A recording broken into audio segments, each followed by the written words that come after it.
Hello प्यारे बच्चों, नमस्कार। आप सभी का बहुत बहुत स्वागत है। रुक जाना नहीं परीक्षा 2024। जिस भी विद्यार्थी ने रुक जाना नहीं का फॉर्म भरा है और आप 21 मई को पेपर देने वाले हैं हिंदी का पेपर 21 तारीख को रहेगा। तो सभी स्टूडेंट्स आ जाइए इस क्लास में। अगर इस बार पास होना है तो वीडियो को लास्ट तक आपको देखकर जाना है। बीच में वीडियो को छोड़ दिया तो फिर मत बोलिएगा कि हम वापस फेल हो गए। तो आइए बच्चों, यहाँ पर हम देखते हैं पेपर का सॉल्यूशन। 75 नंबर का आपका पेपर रहेगा। पेपर का जो कोड है 401 रहेगा। रुक जाना नहीं परीक्षा जून तक चलेगी आपकी। 21 तारीख को पहला पेपर है हिंदी का। 75 में से 75 नंबर अगर पक्के करने हैं तो इसका पूरा ब्लूप्रिंट समझ लीजिए। हिंदी के साथ साथ आपको और कौन से विषय से आपने फॉर्म भरा है रुक जाना नहीं के पेपर के लिए, तो कमेंट बॉक्स में बता दीजिएगा, ताकि उसका वीडियो भी आप लोगों को कमेंट बॉक्स में अगर आप करोगे तो तुरंत वीडियो आपको मिल जाएगा। चलिए, तो बिना देर के हम स्टार्ट करते हैं और देखते हैं पेपर का पूरा सॉल्यूशन। पहला प्रश्न आपकी स्क्रीन पर आ चुका है। यहाँ पर सही विकल्प चुनकर लिखिए।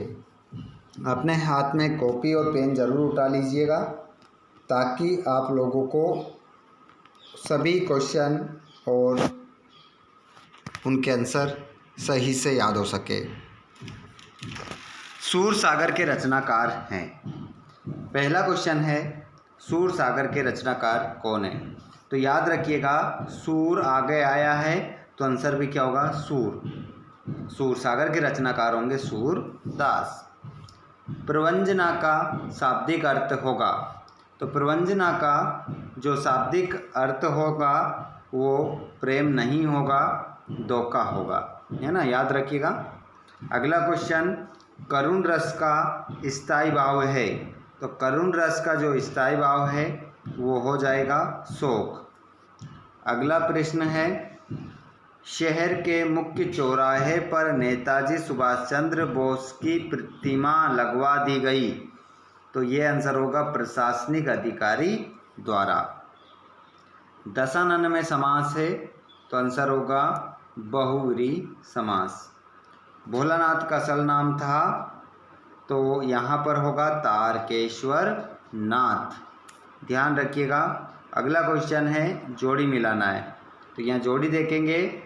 जैसे कि आप देख रहे हैं संस्कृति, तो संस्कृति को आप किससे मिलाएंगे? बदंत, आनंद, कौशल्या, यन।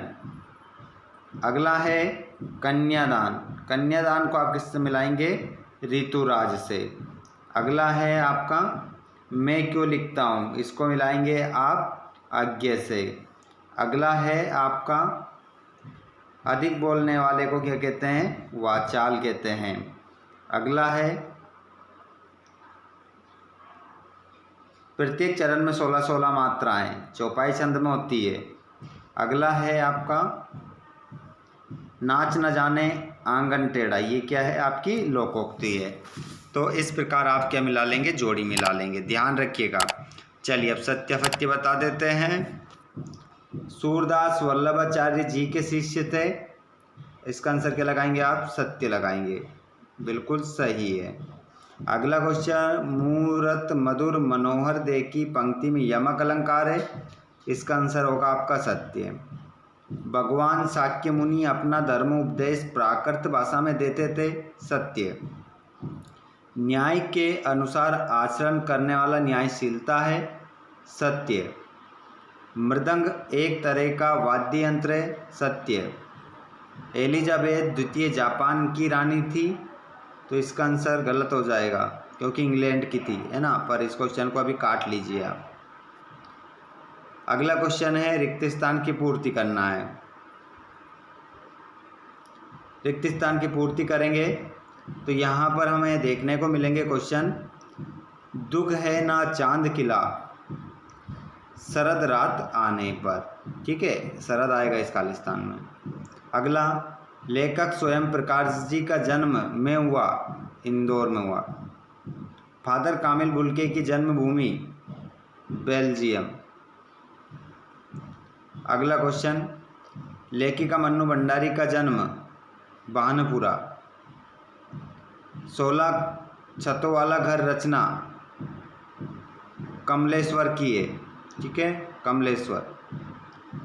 और समास प्रकार के होते हैं 6 प्रकार के। सोटा छंद में चरण होते हैं 4। इस प्रकार ये क्वेश्चन हो गए आपके। अब अपन देखेंगे यहाँ पर एक शब्द में उत्तर। भगवान शंकर का धनुष किसने तोड़ा था? आंसर हो जाएगा राम ने। कवि के अनुसार किस ऋतु की आभा अट नहीं रही? बसंत। या आप क्या लिख सकते हैं? फागुन। अगर आप लिखेंगे तो इसका आंसर सही होगा। फागुन भी सही है, बसंत भी सही। उपमा अलंकार के कितने अंग होते हैं? आंसर हो जाएगा 4। खूब लड़ी मर्दानी वे तो झांसी वाली रानी थी में कौन सा रस है? वीर रस। जो शब्द सबसे कम समझ में आते हैं और जिनका उपयोग होता है सबसे अधिक, उन्हें क्या कहते हैं? तो उन्हें कहते हैं हम सभ्यता और संस्कृति। संस्कृति और क्या कहते हैं उनको? सभ्यता। सभ्यता और संस्कृति। जापान की हिरोशिमा में कौन सा बम गिराया गया था? अणु बम। अब चला जाए किस प्रकार का वाक्य है? अब चला जाए किस प्रकार का वाक्य है? तो ये जो हो जाएगा आपका हो जाएगा इच्छावाचक वाक्य। इच्छावाचक। इच्छावाचक वाक्य आपका राइट आंसर होगा, ठीक है। तो ये हमारे ऑब्जेक्टिव हो गए हैं। अब आपको अगर अच्छा स्कोर करना है तो देखिए ये क्वेश्चन सभी क्वेश्चन हमने डाल रखे हैं। इन क्वेश्चनों को अभी समय है, पढ़ लीजिए। अगर अच्छे मार्क्स प्राप्त करना है तो पढ़ लीजिएगा, अन्यथा कोई दिक्कत नहीं है। ये क्वेश्चन है, मैंने आपको कितने क्वेश्चन बता रहा हूँ यहाँ पर? 1 2 3 4 5 क्वेश्चन मैंने बताए। और एक यहाँ पर देखिए एक तुलसीदास और जयशंकर प्रसाद, 6 क्वेश्चन हो गए। इन क्वेश्चनों को अच्छे से कर लीजिए। और अगर आप चाह रहे हैं, अगर आप ये चाहते हैं कि मैं आपको 9 से लेकर 23 तक भी पूरा क्वेश्चन पेपर बताऊं, तो जल्दी से कमेंट बॉक्स में बता दीजिए ताकि मैं आप लोगों को वीडियो भेज सकूं। ओके स्टूडेंट्स, तो आप लोगों का कमेंट का इंतज़ार रहेगा। कमेंट बॉक्स में न्यू लिखिएगा 9 से 23 तक चाहिए हमें सभी IMP क्वेश्चन, तो मैं आपको सेंड कर दूंगा। चलिए, तो आप एक बार अपने सभी दोस्तों को शेयर कर दीजिए इस वीडियो को लाइक कर दो और चैनल को सब्सक्राइब कर लो ताकि आपको आने वाले सभी वीडियो समय पर मिलते रहें। धन्यवाद। Thanks for watching.